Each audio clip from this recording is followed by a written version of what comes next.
Embora seja termos fortes que serão usados no texto, que indicam uma pessoa que teve alguma experiência na fé, ou com o Espírito Santo, ou religiosa, e a participação na igreja física também. Porém, é uma pessoa que não teve um verdadeiro nascimento, ela não nasceu de novo. Então veja, essa visão que nós vamos adotar aqui para interpretar esse texto, vai falar do quê?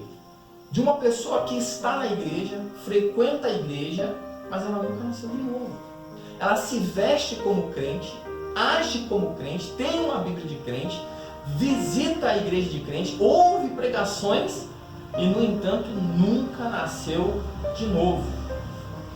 Então é essa visão que nós vamos nos apegar. Então essa pessoa ela teve algum contato com a fé, ela frequentou a igreja física, porém ela não participa da igreja espiritual. Ela não nasceu de novo. Ela está numa igreja, mas ela não nasceu de novo. Por isso que nós temos uma frase que diz: você pode ser nascido na igreja, criado na igreja, batizado na igreja, casado na igreja e ainda assim ir para o inferno. Por quê? Porque é uma pessoa que não nasce de novo. Nós somos chamados a um novo nascimento. Então é essa que nós vamos abordar, nos apegar a ela. Feito essas considerações, antes de nós adentrarmos no texto,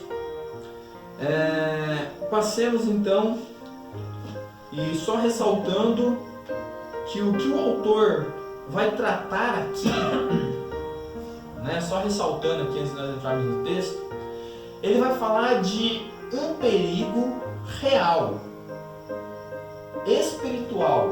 Qual perigo é esse? O perigo da apostasia.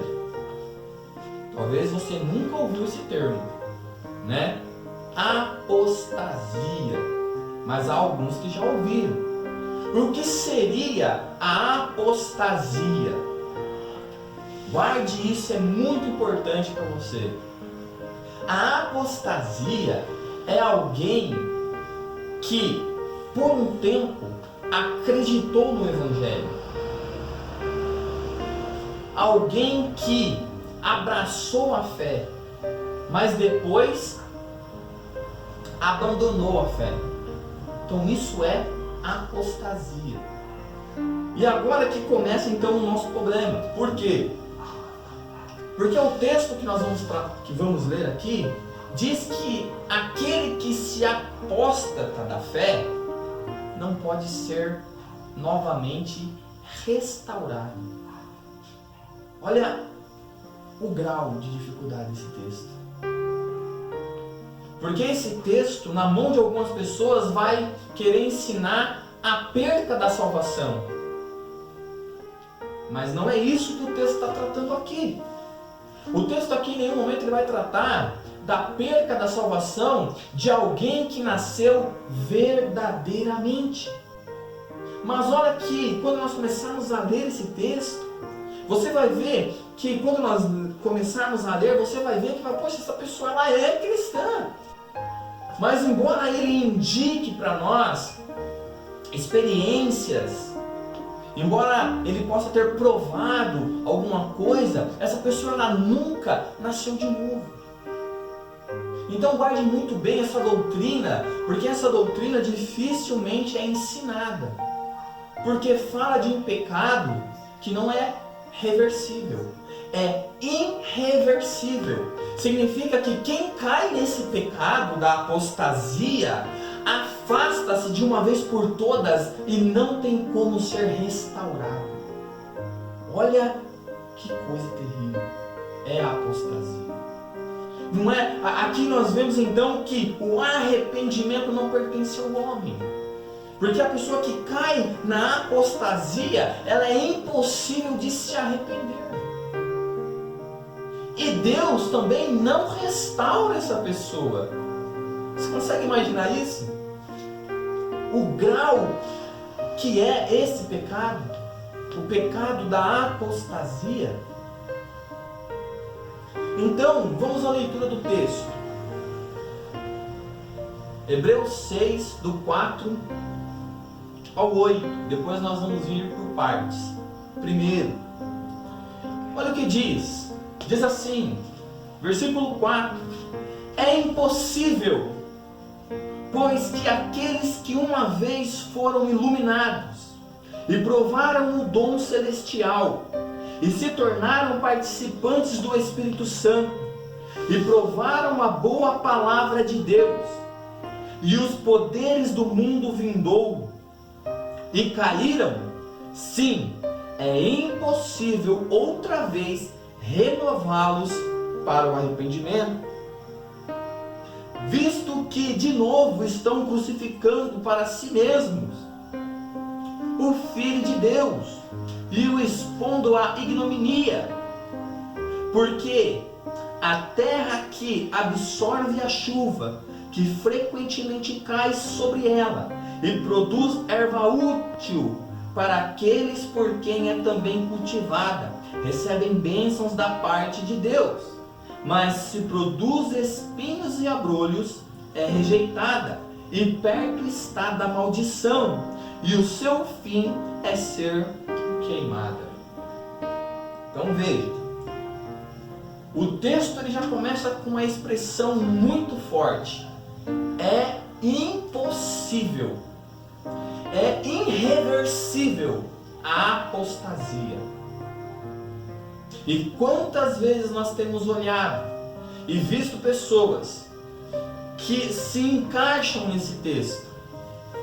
Ele vai dizer, é impossível, pois que aqueles que uma vez foram iluminados.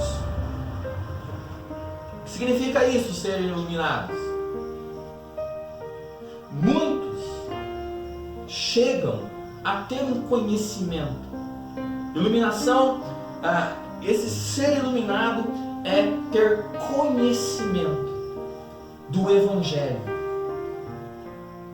É ter informações sobre o Evangelho. Então essa pessoa ela é iluminada. Porém, existem dois estágios do conhecimento. O estágio que nós pregamos aos ouvidos. Então a pessoa ela ouve o Evangelho. É isso que ele vai dizer. É impossível que aqueles que uma vez foram iluminados, obtiveram conhecimento do Evangelho. Essa iluminação, esse conhecimento, quando ele é um conhecimento bíblico, quando esse conhecimento alcança o coração do pecador, esse pecador se torna uma nova criatura. Ela nasce verdadeiramente. Ela é tornada então uma nova criatura. Mas há aqueles que apenas ouvem o Evangelho. Mas a palavra de Deus não tem a profundidade nos seus corações. Para a gente poder entender um pouco melhor essa expressão foram iluminados, nós temos que olhar um pouco ali para a parábola do semeador. O que diz a parábola do semeador? Marcos 14 em diante. Olha o que diz, Marcos 4, do 14 em diante. Diz assim, o semeador semeia a palavra. São estes o da beira do caminho, onde a palavra é semeada, enquanto a ouvem, logo vem Satanás e tira a palavra semeada deles. Semelhantemente são estes os semeados em solos rochosos, os quais, ouvindo a palavra, logo a recebem com alegria, mas eles não têm raiz em si mesmos, sendo antes de pouca duração. E lhes chegando a angústia e a perseguição por causa da palavra, logo se escandalizam. Os outros, os semeadores,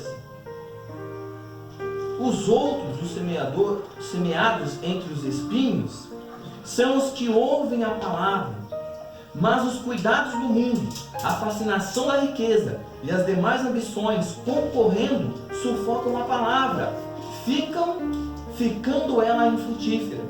Os que forem semeados em boa terra são aqueles que ouvem a palavra e a recebem, frutificando a 30, a 70 e a 100 por um. Então veja, há pessoas que têm conhecimento do Evangelho e por algum tempo ouvem a palavra de Deus. Eles têm conhecimento, porém essa palavra não penetra no coração ao ponto de fazer o que Paulo diz lá em 2 Coríntios 4, do 4 ao 6. Vamos à leitura do texto. 2 Coríntios, do 4 ao 6. 2 Coríntios, do 4 ao 6. Olha o que diz. Nos quais o Deus desse século cegou o entendimento dos incrédulos, para que lhes não resplandeça a luz do Evangelho, da glória de Cristo, o qual é a imagem de Deus, porque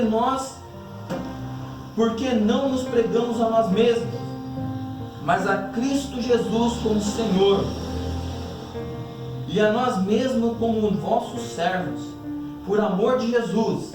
Agora presta atenção no versículo 6. Porque Deus te disse, das trevas resplandecerá a luz. Ele mesmo resplandeceu em nosso coração para iluminação do conhecimento da glória de Deus na face de Cristo. Esse que ele diz assim, das trevas resplandeça a luz, é o mesmo poder que houve na criação. Então veja, há as pessoas que ouvem, mas não há um poder na palavra restaurando essa pessoa e fazendo essa pessoa nova criatura. Então o que nós podemos ver aqui, foram iluminados, tiveram conhecimento do Evangelho, porém não é um conhecimento que gerou nova criação. Então eles foram iluminados, mas olha o que ele está dizendo. Então são duas palavras já difíceis. É impossível aqueles que foram iluminados e provaram o dom celestial e se tornaram participantes do Espírito Santo e provaram a boa palavra de Deus. Então veja, isso tudo que nós falamos até aqui é o que nós acabamos de ler. A pessoa ela é participante do Espírito Santo. O que significa ser participante? Teve uma experiência religiosa, participou, provaram o dom celestial e se tornaram participantes do Espírito Santo. Então veja, quando nós olhamos assim, não parece que é uma pessoa que é convertida verdadeiramente? A pessoa ela foi iluminada, provou o dom celestial, quer dizer, teve experiências religiosas e se tornaram participantes do Espírito Santo. Aí nós falamos assim, poxa, mas será que é isso mesmo? Como pode uma pessoa que não é nascida de novo, que não foi ali totalmente transformada, chegou ao conhecimento, como pode essa pessoa participar dessas coisas? Há algumas referências bíblicas. Essas palavras que nós vimos aqui, de provar o Espírito, provar os dons celestiais, nós vemos ali em Mateus 7, do 22 ao 23. Mateus 7, do 22 ao 23. Pessoas que provaram o dom celestial. Amém? Do 22 ao 23, olha o que diz. Muito naqueles dias hão de me dizer: Senhor, Senhor.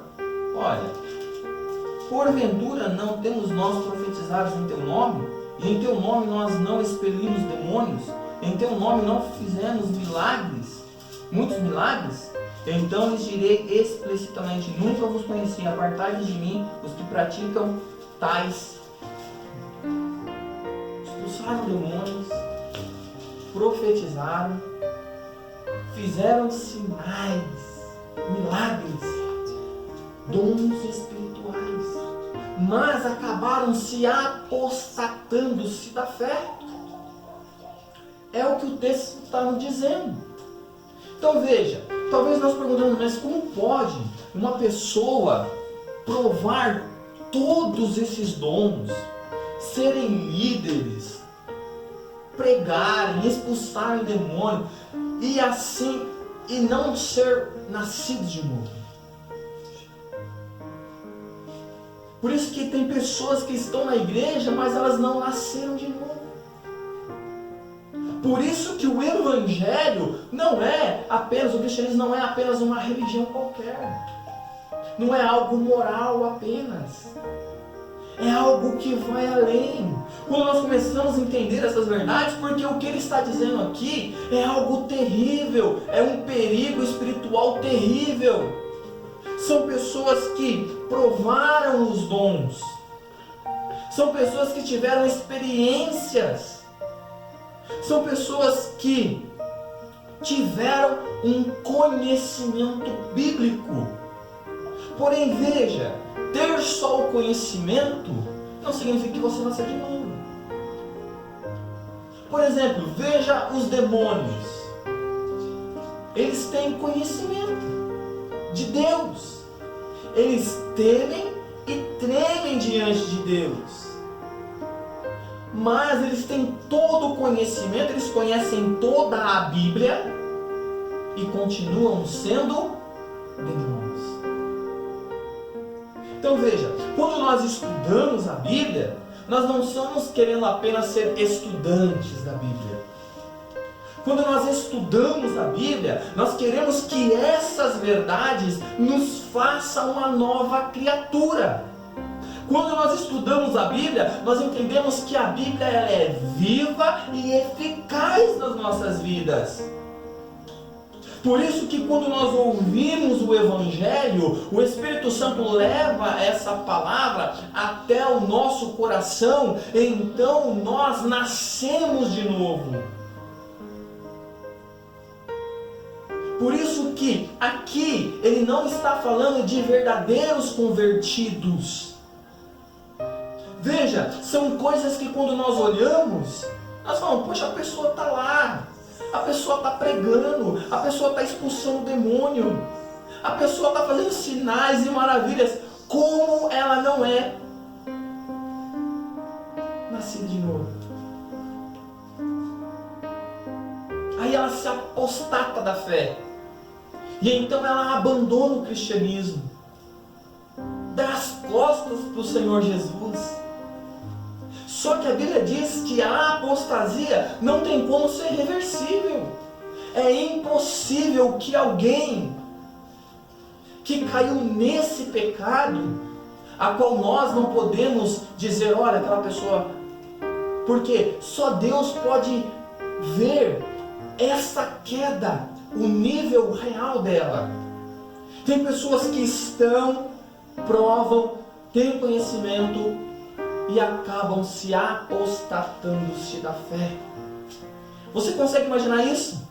Que esse pecado, que essa apostasia, quando ela chega na vida de uma pessoa, ela nunca mais voltará para Deus. O final é o inferno. Quantos estão se apostatando-se da fé? Não é uma questão só de ter conhecimento. O cristianismo não é só isso. Amamos estudar, amamos a palavra de Deus, mas e outra? Não tem como nós olharmos e falarmos, olha. Por quê? Porque a pessoa está na igreja física. É isso que ele está falando. Olha, a pessoa ela participa da igreja física. Ela vai na igreja, ela vai nas orações, ela vai nos estudos, ela vai na evangelização, ela vai em tudo, ela participa de tudo. Mas, no entanto, ela não é nascida de novo. Ela continua sendo a velha criatura. O pensamento dela não mudou, ela não nasceu de novo, os desejos continuam o mesmo, ela continua cometendo os mesmos pecados. Ela faz todas as coisas, mas o seu interior não mudou. Então veja, ele está dizendo, é impossível, pois que aquele que uma vez foram iluminados e provaram o dom celestial e se tornaram participantes do Espírito, olha, teve experiências. Talvez na Bíblia, o exemplo mais claro que nós podemos ver é de Judas Iscariotes. Ouviu as pregações de Jesus, andou com Jesus, curou, expulsou demônios, e no final se apostatou da fé. O que o autor de Hebreus está querendo dizer para os leitores de Hebreus?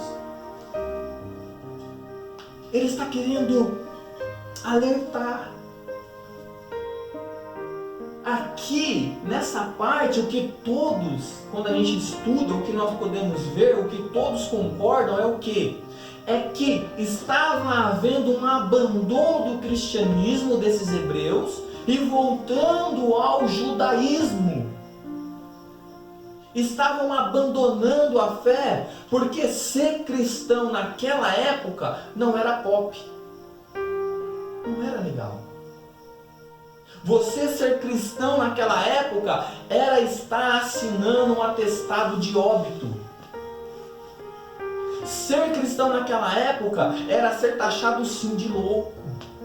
Porque imagina, você está tranquilo na sua religião, com o seu status, com a sua família, e de repente você vai se envolver com uma fé que vai te trazer perseguição para você, para a sua família, risco real de vida, morte.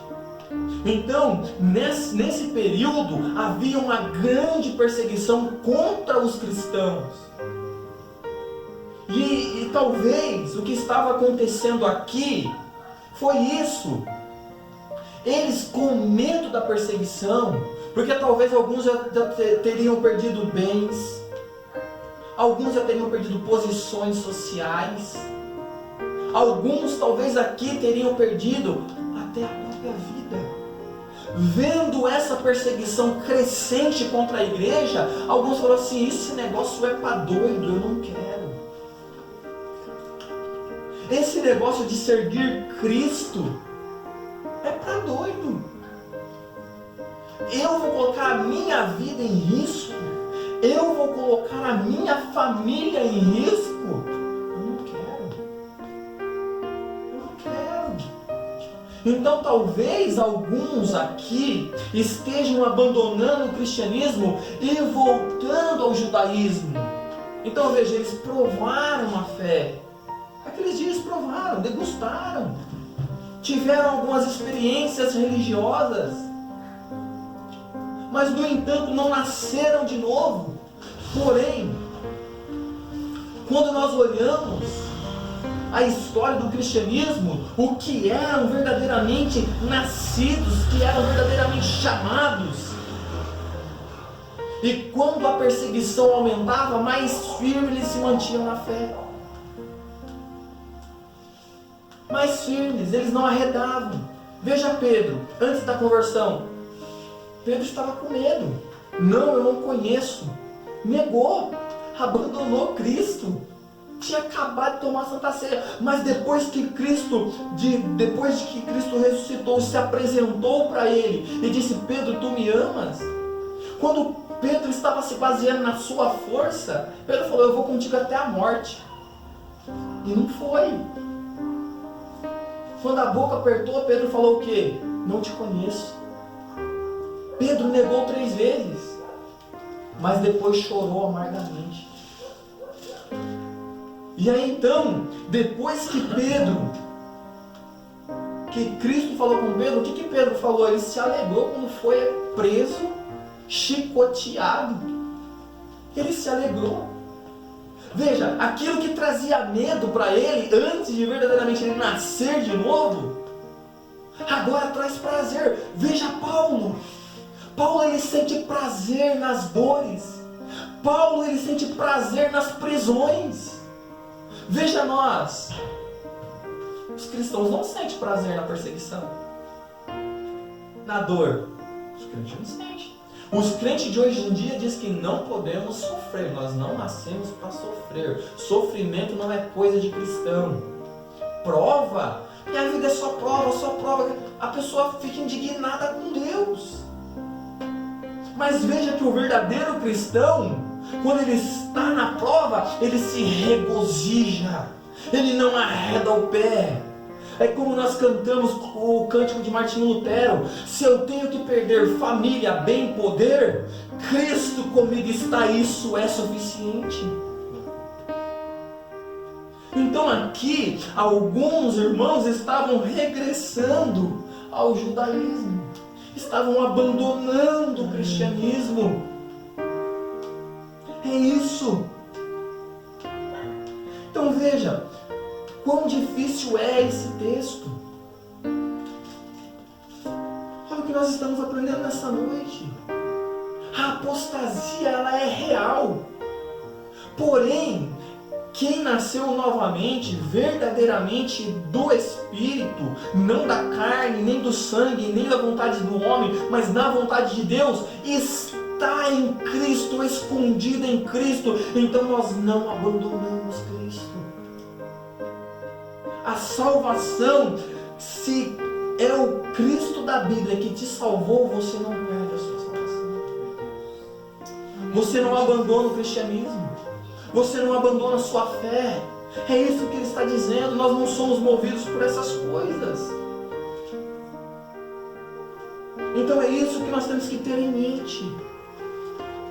É isso que ele está falando, que essas coisas, as pessoas estavam abandonando a fé. Então o ponto em comum aqui, que todo estudioso vai ter, é o quê? É que havia um abandono do cristianismo a um retorno ao judaísmo. Então se você volta para o judaísmo, você está crucificando Cristo novamente. Porque você está fazendo o quê? Trocando a aliança da graça pela aliança da lei. Você está trocando aquilo que Cristo fez por aquilo que você pode fazer. E é o que está acontecendo na nossa geração. As pessoas não descansam na obra perfeita, salvífica de Cristo. As pessoas falam: não, eu tenho que fazer para me ser salvo. Eu tenho que ir na igreja. Eu tenho que estar lá todos os dias. Eu tenho que dar oferta, tenho que fazer isso, tenho que fazer aquilo para ver se eu consigo ser salvo. Então veja que o que ele está dizendo aqui para nós é uma coisa muito séria. Você não consegue identificar. Porque a pessoa está fazendo tudo. Você olha para a pessoa e fala: nossa, a pessoa está pregando. A pessoa está expulsando o demônio. A pessoa está ali participando. A pessoa está ensinando. E de repente a pessoa manifesta a apostasia. A pessoa ela renega tudo aquilo que ela ensinou. Veja, Calvino diz que um verdadeiro cristão, ele pode, não devia, mas ele pode cair em pecados terríveis. O verdadeiro cristão não devia, mas ele pode cometer alguns pecados terríveis. Ele pode cometer um adultério, ele pode cometer um homicídio, ele pode cometer um furto, e há restauração para esses pecados. Veja o quão terrível é a apostasia. Veja, o cristão não deveria, mas pode cair nesses pecados. pecados terríveis de adultério, homicídio, roubo. Não deveria. Uma pessoa nasceu de novo, ela conhece, mas ela cai. Mas se ela buscar o arrependimento, há perdão para esse pecado. Agora você consegue imaginar coisas pior do que isso? Apostasia. Por que essas pessoas não podem ser restauradas novamente? Porque elas nunca foram restauradas. Essa é a verdade. As pessoas que ele está citando aqui nunca nasceram de novo. Por isso que nós pregamos o que Jesus falou para Nicodemos. É necessário nascer de novo. É necessário nascer da água e do Espírito. É algo profundo. É impossível outra vez renová-los para o arrependimento. O que é que nós aprendemos aqui? Que o arrependimento vem de Deus. É um dom de Deus para nós. Por isso que nós falamos que isso aqui é uma pedra de tropeço. Por quê? É uma pedra no sapato. Porque os arminianos, eles alegam que o homem tem livre-arbítrio. Mas, porém, se esse texto aqui foi interpretado na linhagem teológica deles, o homem é que perde o livre-arbítrio. Ele não consegue. É impossível ser renovados, restaurados novamente para o arrependimento. Visto que de novo estão crucificando para si mesmo o Filho de Deus e expondo a ignominia. Então veja que texto difícil nós temos aqui. Veja que expressões fortes nós temos aqui. É impossível restaurá-los para o arrependimento. É impossível. Visto que provaram, experimentaram, tiveram aí um conhecimento. Mas porém, é como eu falei, não foi um conhecimento que trouxe vida. Porque a pregação do Evangelho é isso, é trazer vida ao pecador. Mas eu acho interessante aqui, por quê? Porque ele vai continuar, então nós conseguimos ver nitidamente que ele não está falando de uma pessoa que nasceu de novo. Porque uma pessoa que nasce de novo, ela não vai se apostatar. Versículo 7 diz, porque o Filho de Deus, porque a terra que absorve a chuva que frequentemente cai sobre ela e produz erva útil para aqueles por quem é também cultivada, recebe bênçãos da parte de Deus. Mas se produz espinhos e abrolho, é rejeitada, e perto está da maldição, e o seu fim é ser queimado. Então veja. Por isso que nós olhamos lá. Por isso nós olhamos lá para o quê? Para qual parte? Para aquela parte da semeadura. Porque a terra que absorve a chuva, que cai, muitas vezes sobre ela, produz um bom fruto. E aos que não têm bom fruto. Então é isso que ele está dizendo para nós, veja. Porque a terra que absorve a chuva, que frequentemente cai sobre ela e produz erva útil para aqueles por quem é também cultivada, recebe bênçãos da parte de Deus. Então nós temos aqui o contraste da terra. A terra aqui que produz uma erva boa e a outra que produz espinhos e abrolhos. Então nós podemos ver aqui então que o resultado da pregação, pelo fruto nós conhecemos. E então no versículo 9 ele vai dizer: quanto a vós outros, todavia, ó amados, estamos persuadidos das coisas que são melhores e pertencentes à salvação, ainda que falamos dessa maneira. Então veja, nós vemos aqui que ele está fazendo esse contraste de quem é nascido verdadeiramente e de quem não é. Aqueles que nascem verdadeiramente, porque ele está dizendo, quanto a vós outros, então ele não está falando de quem nasceu verdadeiramente, mas ele está falando daqueles que tiveram uma aparência de conversão, mas no fim se apostataram. Então ele vai dizer, quanto a vós outros, todavia, ó amados, estamos persuadidos das coisas que são melhores e pertencentes à salvação, ainda que falamos dessa maneira, ainda que falamos daquelas coisas duras. Ele está alertando, ele está fazendo uma advertência sobre esse perigo real da apostasia. Um pecado irreversível. Por quê? Porque verdadeiramente a pessoa nunca nasceu de novo. Ela nunca foi gerada pela palavra. Ela apenas teve um contato exterior. E nós vemos isso muito acontecer. Quantas das vezes nós vemos que pessoas tiveram esse contato? Anos e anos. E de repente se apostataram-se da fé. Caíram. Foram provados dessa maneira.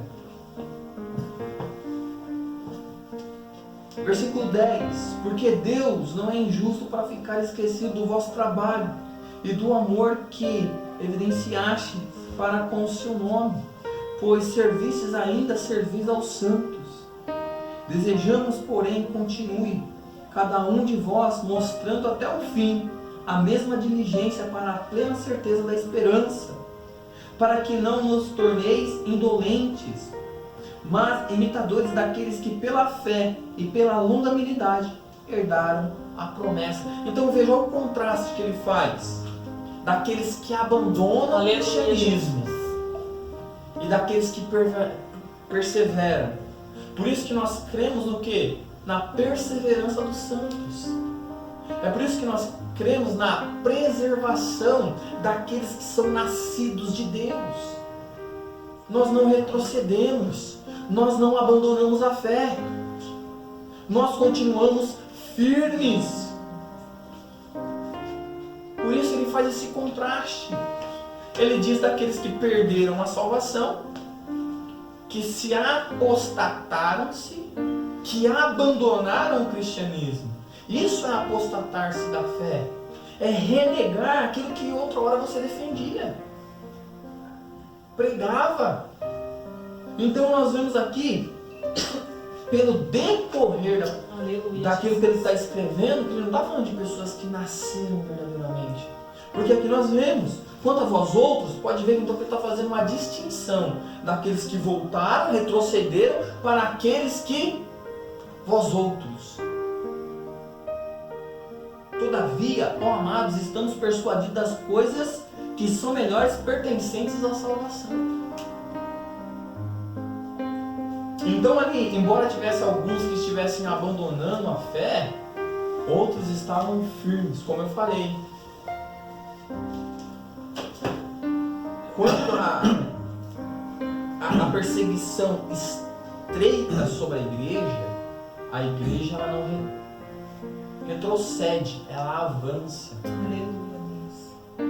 Quando a aprovação vem sobre a vida do cristão, ele não retrocede, ele avança.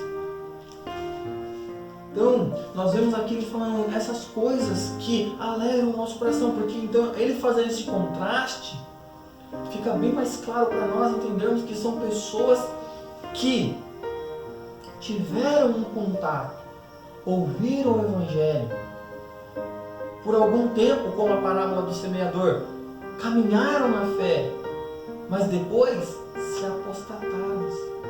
Como o apóstolo João fala, aqueles que saíram de nós não eram nossos. Então a gente não perde a salvação. Salvação é algo eterno. Deus nos salvou. Então, aqui em Hebreus, não está ensinando a perca da salvação, porque alguém pode usar isso aqui para falar isso. Aí, foi iluminado, provou a boa palavra, participou dos dons celestiais, teve experiência com o Espírito Santo. Como essa pessoa não nasceu de novo? Perdeu a salvação. Por quê? Porque não tem como ser restaurado. Mas quando nós lemos os versículos posteriores, nós conseguimos ver que Paulo fala dos outros. Quanto a vós outros, não aqueles que retrocederam porque não nasceram de novo, ser iluminado verdadeiramente como o apóstolo Paulo ensinou em 2 Coríntios. Assim como